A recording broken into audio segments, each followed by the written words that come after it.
Halo, saya Rahi Febrianti dari kelas 5B dengan NIM 3012300057.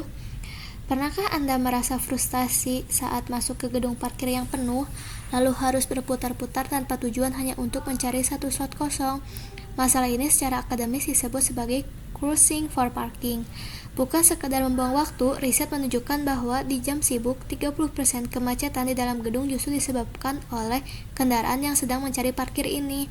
Dalam tugas akhir ini, saya mengangkat topik tersebut dengan judul Optimasi Alokasi Ruang Parkir Menggunakan Simulasi Kejadian Diskrit Berbasis Python SymPy.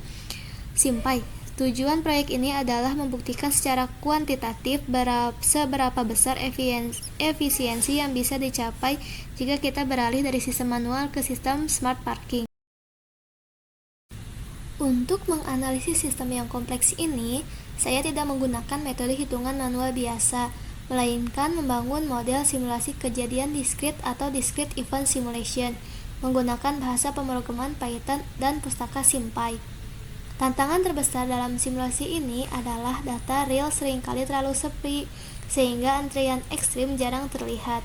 Oleh karena itu, saya menerapkan metode stress testing dengan strategi kompresi waktu.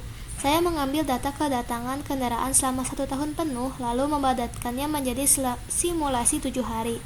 Strategi ini memaksa sistem bekerja pada beban puncaknya untuk menguji ketahanan kapasitas parkir yang sebenarnya.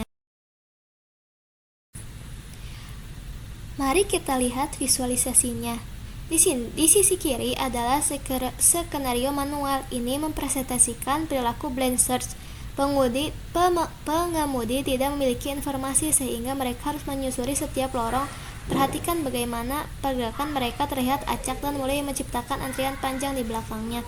Ini adalah gambaran kekacauan akibat ketidakpastian. Sebaliknya, di sisi kanan adalah skenario smart.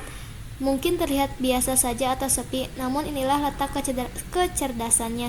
Sistem ini menggunakan algoritma rekomendasi. Setiap mobil yang masuk sudah diberitahu lokasi slot kosong terdekat. Mereka tidak perlu berputar-putar. Masuk langsung parkir. Efisiensi inilah yang membuat antrian nyaris tidak terbentuk.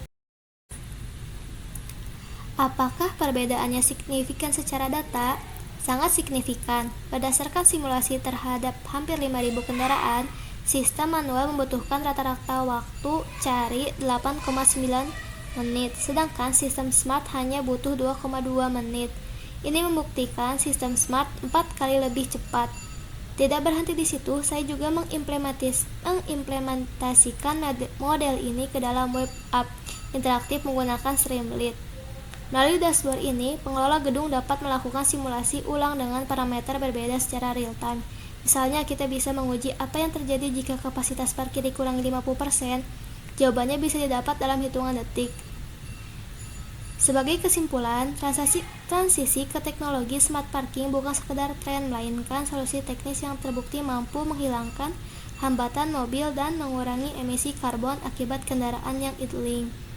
Sekian pemaparan dari proyek saya. Terima kasih. Wassalamualaikum warahmatullahi wabarakatuh.